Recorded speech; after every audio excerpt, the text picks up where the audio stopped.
चलिए एक बार फिर से आप सबों का ब्रेक के बाद में स्वागत है और एक बार फिर से जमशेदपुर लोकसभा क्षेत्र की तमाम जो मुद्दे हैं उन पर हम बात करते हैं यहाँ पर, और खास करके यहाँ पर काफी लोगों की भीड़ यहाँ पर जमा हो गई है। और सबसे बड़ी बात है कि सभी लोग चाहते हैं कि हम टीवी के सामने आए और अपनी बातों को रखें, अपने मुद्दों को रखें, जनता के सामने रखें। कई सारे हमारे साथ में हैं, समाज के हर एक वर्ग के हैं, बुद्धिजीवी भी हैं, यंगस्टर भी हैं, खास करके पहली बार जिन लोगों ने वोट दिया उन लोगों ने भी हैं। और तमाम अगर मुद्दे अगर देखा जाए तो यहाँ पर बिजली, पानी, स्वास्थ्य, शिक्षा, रोजगार, रेल यातायात या फिर सड़क यातायात या फिर सामाजिक क्षेत्र से जुड़े हुए जो मुद्दे हैं, विधि व्यवस्था को लेकर के, स्वच्छता को लेकर के, एक सबसे बड़ा चीज जो है, जो अभी हम मुद्दा उठा रहे हैं यहाँ पर, लोगों से जानते हैं कि स्वच्छता को लेकर के क्या लोगों की सोच है। एक चीज एक एक करके, ऐसा नहीं होता है। आपने हाँ, एक बगुआ जी आप खड़ा होइए पहले। जेवीएम का जिला अध्यक्ष बगुआ सिंह है, उनसे हम बात करते हैं। स्वच्छता को लेकर के काफी बड़े बड़े काम किए गए, काफी बड़े बड़े दावे किए गए। आप जेवीएम के हैं, ऑपोजिशन के हैं, सरकार के दावों को किस रूप में लेते हैं, क्या कुछ अपने लोकसभा क्षेत्र में आप देखते हैं? देखिए, सर्वप्रथम होली के पूर्व आप सभी को शुभकामनाएं, बधाई देता हूं। स्वच्छता की बात जहां तक होती है, आप बगल में जाकर गोलमुड़ी के मंदिर के ठीक सामने में देखिए, और शौचालय बनाया हुआ है। शौचालय बना हुआ लेकिन टंकी नहीं है। स्वच्छता के नाम पर वहां पर जाके किस प्रकार की गंदगी है।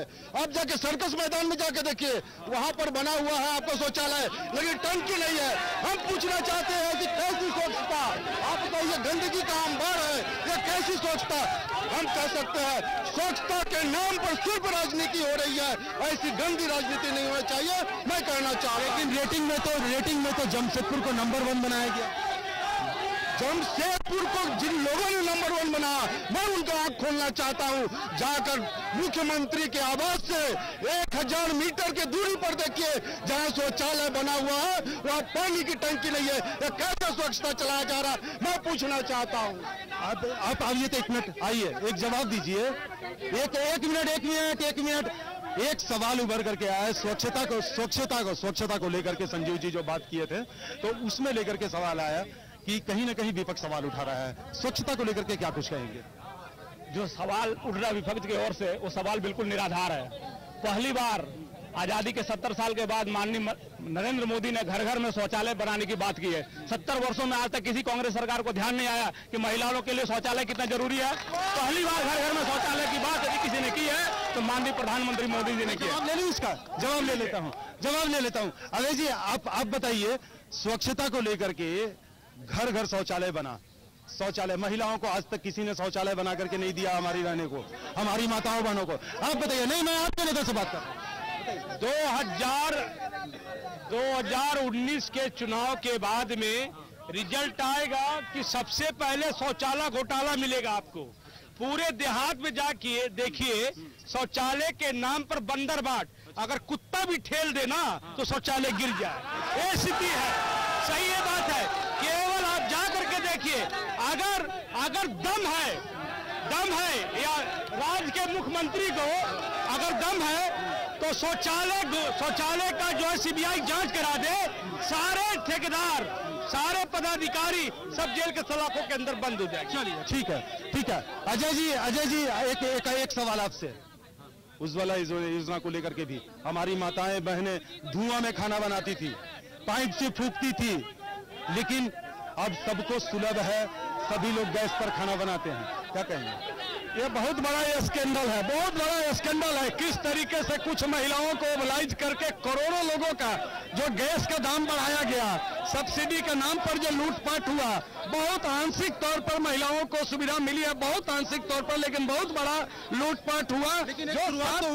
जो 700 रुपया गैस का दाम था, आज हम 800-900 रुपया में गैस ले रहे हैं। आप ये देखिए कि राष्ट्रीय स्तर पर करोड़ों लोगों के बीच में कितनी बड़ी असमानता की बात की है। बहुत चंद लोगों को उज्ज्वला योजना के नाम पर फायदा हुआ, और करोड़ों लोगों को जो 700 रुपया में गैस खरीदते थे 900 रुपया में खरीद रहे हैं। मैं आपसे कुछ राष्ट्रीय मुद्दाओं पर, अंतर्राष्ट्रीय मुद्दाओं पर हम आपसे बात करना चाहेंगे। मैं ये एक मिनट हेलो सुनो, जब डिबेट सुनोगे नहीं तो तुम्हें जवाब क्या दोगे?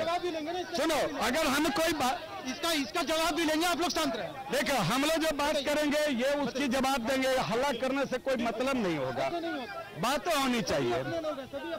सब लोग अपने हम पहले ही बताए, बातें सुनना चाहिए। जो हम आरोप लगाएंगे सरकार में जो है वो उसकी जवाब देंगे। अगर ऐसे हल्ला करेंगे तो इनके साथ बैठने से क्या जी एक सेकंड खाली, एक बार जमशेदपुर की प्रबुद्ध जनता के लिए आप लोग सब लोग ताली एक साथ बजा दिए तो एक साथ सब लोग ताली बजाइए, बेहतर तरीका से ताली बजाइए।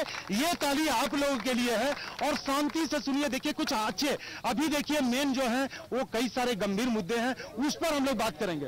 हाँ, उस पर बात करेंगे, सभी लोगों से बात करेंगे। जी बताएं, अपनी बात जारी रखें। मैं सबसे पहले ये कहना चाहूंगा कि करोड़ों रुपया जो विदेश यात्रा के नाम पर जो खर्च हुआ, आज के डेट में हमारा नेपाल बगल का हिंदू राष्ट्र है, लेकिन वो हमारा 2000 रुपया का नोटबंदी बंद कर दिया और इंडिया के लोगों के लिए पके वहां पर उसने पासपोर्ट की बातें किया। श्रीलंका में हमारा पड़ोसी राज्य है, जहाँ की राजीव गांधी ने वहां पर चाइना का वहां पर कोऑर्डिनेशन न बने उसके लिए वहां सेना भेज करके अंतर्राष्ट्रीय माहौल बनाने का, भारत का गुट निरपेक्ष एक नीति बनाने का काम किया। आज हमारा श्रीलंका से भी रिलेशन ठीक नहीं है। हम पाकिस्तान के प्रधानमंत्री को शपथ ग्रहण समारोह में मुख्य अतिथि बुलाए, उनके मां को जाकर के बगैर 100 करोड़ लोगों का जनप्रतिनिधि बगैर इजाजत के जाकर के वहां आम पहुंचाए, बगैर वहां आम पहुंचाए, कपड़ा पहुंचाए, आम पहुंचाए और कपड़ा पहुंचाए। परिणाम स्वरूप क्या हुआ? आज हमारे यहाँ पर 40 सैनिकों का कहां से 300 इतने चौकीदार के रहते 300 आरडीएस कहां से आ गया? ये एक समझ। ठीक है, थोड़ा सा शांति बनाए रखें। विदेश नीति से सवाल है। ये विदेश नीति पर सवाल खड़े किए जा रहे हैं। इसमें हम बीजेपी के जिला अध्यक्ष दिनेश जी हैं, दिनेश जी बताएंगे। दिनेश जी, आप उनका जवाब दीजिए जिस तरह से कांग्रेस की तरफ से ये सवाल खड़ा किया। दो विषय प्रमुख रूप से अभी विपक्षी दल के नेताओं के द्वारा उभर कर आए हैं। एक स्वच्छता का विषय था, दूसरा विदेश नीति पर बात की गई। स्वच्छता के मुद्दे पर महात्मा गांधी जी ने स्वच्छता की शुरुआत की थी। उसके बाद 2 अक्टूबर 2014 को देश के प्रधानमंत्री जी ने स्वच्छता अभियान को एक बड़े अभियान के रूप में शुरुआत किया। आज इनके घर के बच्चे भी अगर डस्टबिन के बाहर फेंकते होंगे तो इनके बच्चे इनको बताते होंगे कि डस्टबिन में फेंकना है। इतना तो जागरूक लोगों ने कर दिया। विपक्षी दल के नेता को स्वच्छता यह समझ में आता है कि भारतीय जनता पार्टी कार्यकर्ता अगर नाली साफ करेंगे तभी स्वच्छता होगा इनका। विदेश नीति पर बताइए। विदेश नीति की बात हम करते हैं। आज सुषमा स्वराज एक मिनट आप थोड़ा सा शांति बनाए रखें। विदेश नीति पर आज सुषमा स्वराज विदेश मंत्री है। आतंकवाद की बात की है, कश्मीर में हमारे 40 आतंकवादी के द्वारा हमारे सैनिक मारे गए। हम लोग स्वीकार करते हैं कि सैनिक मारे गए, लेकिन सैनिक मरने के बाद जो पलटवार किया गया वो पहली बार नरेंद्र मोदी ने किया, दूसरा ने किसी ने नहीं किया। किसी ने सर्जिकल स्ट्राइक नहीं कराया। और अगर विदेश नीति की बात की जाती है, जब यूएन की बैठक होती है, इस सारे विषय को लेकर बैठक होती है, तो पहले बार विश्व पटल पर सिर्फ चाइना और पाकिस्तान को छोड़कर पूरा विश्व का देश एक साथ भारत के समर्थन में खड़ा आता। यह हमारी विदेश नीति है। पहली बार पूरा विश्व के सभी देश एक साथ हमारे लिए खड़े और नजर आते हैं। यह हमारी विदेश नीति है कि हमने सबको एकजुट करके भारत को समर्थन करने वाला नेतृत्व प्रदान किया, जो नरेंद्र मोदी के रूप में नेतृत्व कर रहा है। यह हमारा विदेश नीति है। बैठिए। करोड़ों रुपया खर्च करने के बाद हम यूएन में सदस्यता नहीं ले पाए। करोड़ों रुपया विदेश नीति का खर्च करने के बाद जो आतंकवादी को हमने यहाँ से मेहमान बना के छोड़ा था, आज जब हम बैंड लगा रहे हैं तो हमारा विदेश के चाइना हमारा बगल में जहाँ झूला झूल रहे थे मोदी साहब, आज वो हमको उसका बैंड नहीं लगाने दिया। विदेश नीति में करोड़ों का खर्च हुआ। अब बताइए, जवाब दीजिए। आपके नेता जवाब दे। देश में कांग्रेस के नेताओं ने जिस प्रकार पाकिस्तान को समर्थन दिया, उसी का असर चाइना के द्वारा दिखाया गया। उन्होंने कहा कि देश में जब विपक्ष पाकिस्तान के समर्थन में खड़ा है तो चाइना क्यों नहीं पाकिस्तान के समर्थन में खड़ा हो। थू मरना चाहिए कांग्रेस के नेताओं को, चाहे वो राहुल गांधी हो चाहे दूसरे लोकल स्थानीय नेता। चलिए, 3 करोड़ का मूर्ति चाइना से बनाया गया। 3 करोड़ का। विदेश नीति पर बताइए। विदेश नीति थोड़ा सा आप उधर चलिए, आप उधर चलिए, आप उधर चलिए, आप लोग के पास मैं आ रहा हूँ, चलिए थोड़ा पीछे, थोड़ा पीछे, थोड़ा पीछे, थोड़ा पीछे, थोड़ा पीछे। विदेश नीति पर आनंद जी सवाल खड़े। अच्छी अभी जैसी बातें इन्होंने की कि कांग्रेस ने पाकिस्तान का समर्थन किया, ये पूरा विश्व जानता है कि कांग्रेस ने पाकिस्तान के 2 टुकड़े किए, इसके लिए किसी का समर्थन लेने का जरूरत नहीं। आज भी जो बातें हैं, जिस दिन हमारे जवान मारे गए, जवानों के शहादत पर कांग्रेस ने अपना सारा कार्यक्रम रद्द किया और खड़े होकर के उन्होंने बोला कि पूरे देश में हम इसके लिए सरकार के साथ कांग्रेस खड़ी है। पहली मर्तबा प्रधानमंत्री खड़ा होकर के बोलते हैं 350 आदमी मार दिए, उसके बाद कोई मंत्री खड़ा होता है 300 मार दिए, कोई मंत्री खड़ा होता है 280 मार दिए।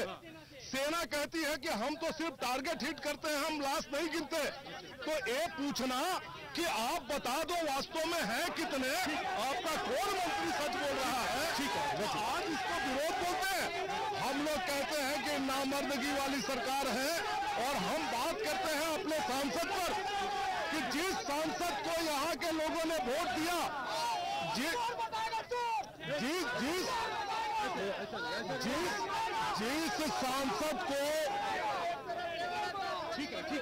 सांसद को यहाँ के लोगों ने वोट दिया, आज मणिपाल मेडिकल कॉलेज जो डॉक्टर अजय कुमार के द्वारा अनुबंधित कराया गया था, लगातार कांग्रेस के लोग मेरे नेतृत्व में हम बैठे हैं लगातार महीनों धरने पर, और आज तक वो मेडिकल कॉलेज नहीं खुल पाया।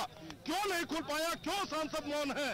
जब यहाँ मजदूरों का शोषण होता है, मजदूरों के घर तोड़े जाते हैं, टाटा मोटर में मजदूर का औरतें बैठ करके स्ट्राइक करती है, क्यों सांसद गायब रहते हैं?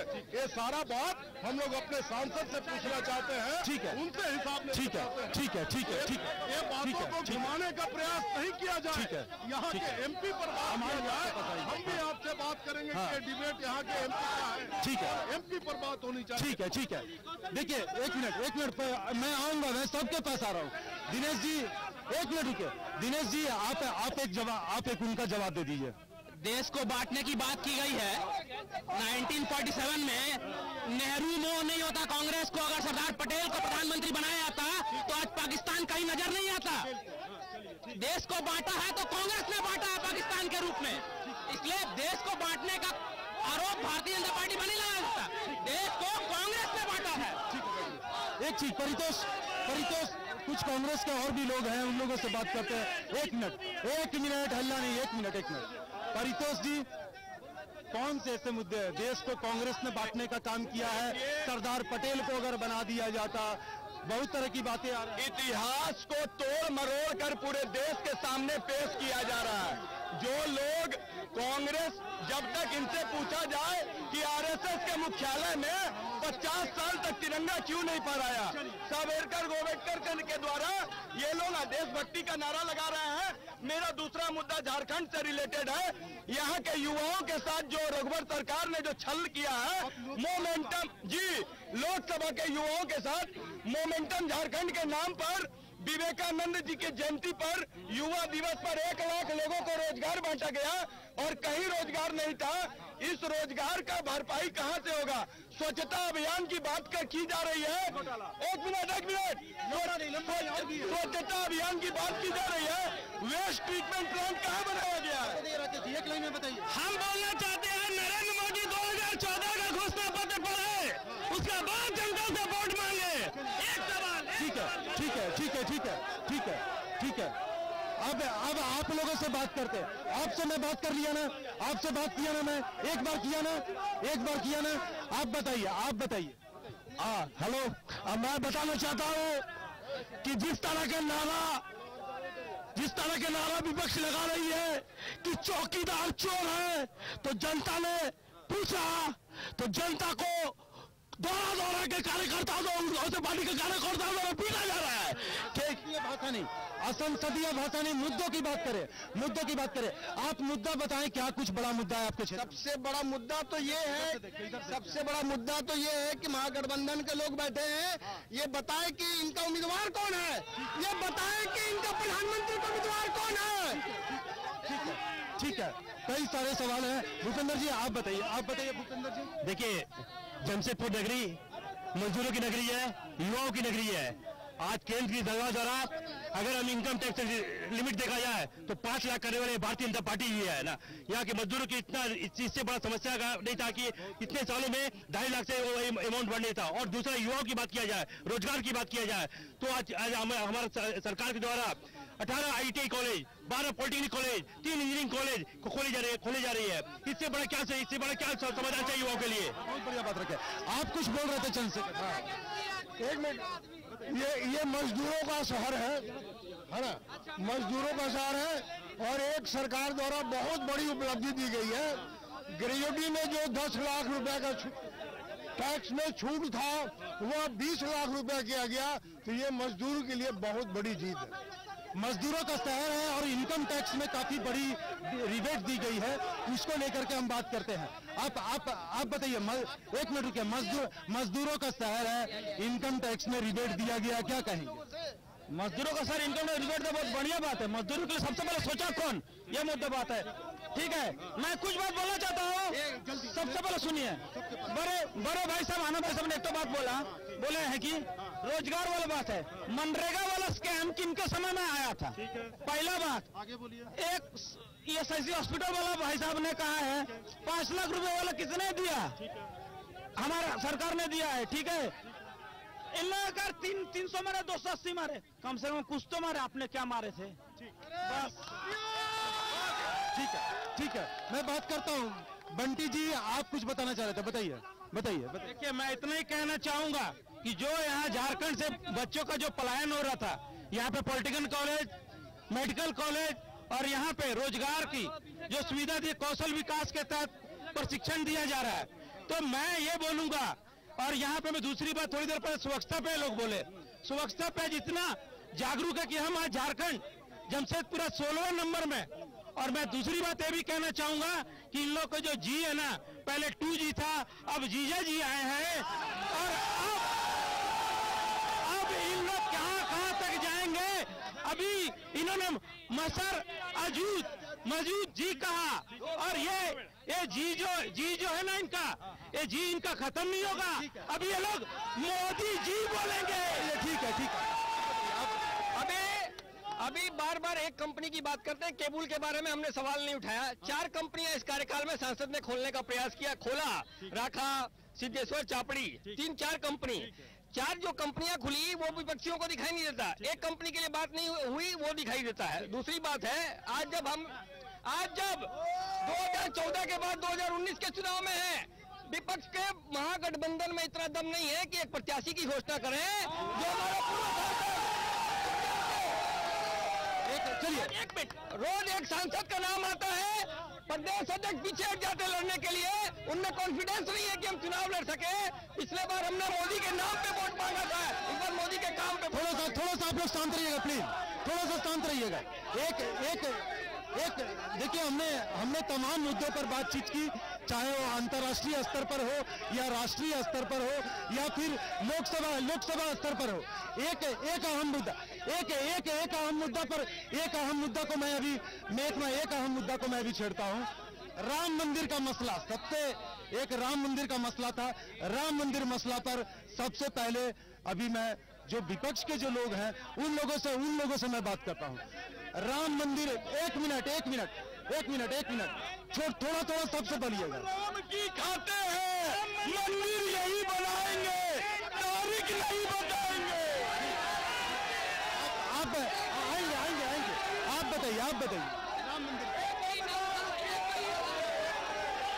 भाई साहब, जो भाजपा चुनाव के पहले लगातार ये कहती थी कि राम मंदिर हम ही बनाएंगे, अब वही भाजपा कह रही है कि हमारा मुद्दा नहीं।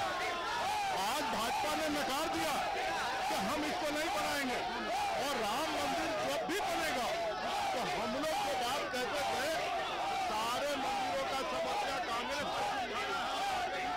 ठीक है, देखिए, किसी भी झारखंड राज्य के विकास का दर्पण आएगा से बड़े क्या मत राम मंदिर पर नेशनल राम मंदिर पे भारतीय जनता पार्टी हमेशा देश को गुमराह करते आ रही है। और ठीक है, गुमराह करती है। दिनेश जी से जिला अध्यक्ष जी से जानना चाहेंगे। जिला अध्यक्ष, एक मिनट, थोड़ा शांत रहिए।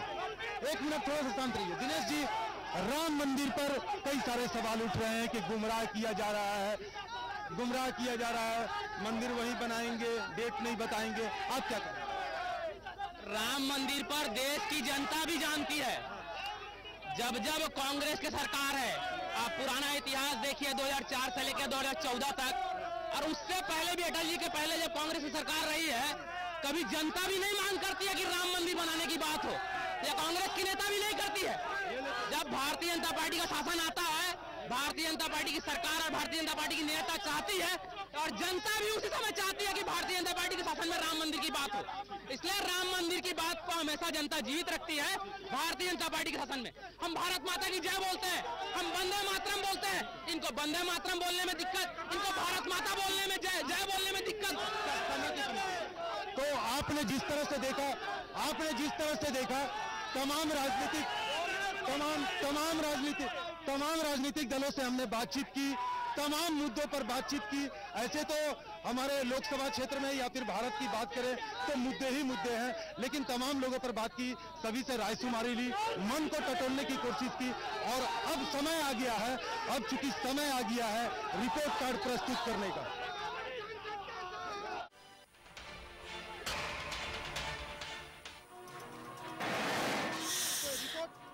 अगर मैं बिजली की बात करूं तो बिजली में सरकार पास है और कृषि में औसत है, और अगर देखा जाए मजदूर हित में कार्य तो वो भी औसत है, और सड़क में अगर देखा जाए जो बेहतर सड़क का दावा किया जा रहा है उसमें पास है, स्वास्थ्य में औसत है फिलहाल जमशेदपुर लोकसभा, और शिक्षा के क्षेत्र में पास है। तो आप जिस तरह से आप देख रहे हैं कि तमाम लोग हैं, बहुत कुछ कहना चाहते हैं। ये शो हमने तमाम लोगों को लेकर के इकट्ठा करके एक साथ बेहतर करने की कोशिश की है, और इसमें काफी हद तक हम लोग सफल भी हुए हैं। कई सारे मुद्दे हैं जो कि जनता चुनाव जिस दिन 12 मई को होना है उस दिन गोपनीय तरीके से अपना वोट देगी और अपना नया जो सांसद है उसको चुनेगी। चलिए आगे फिर हम किसी और पड़ाव पर लिए चलते हैं कि कौन सांसद।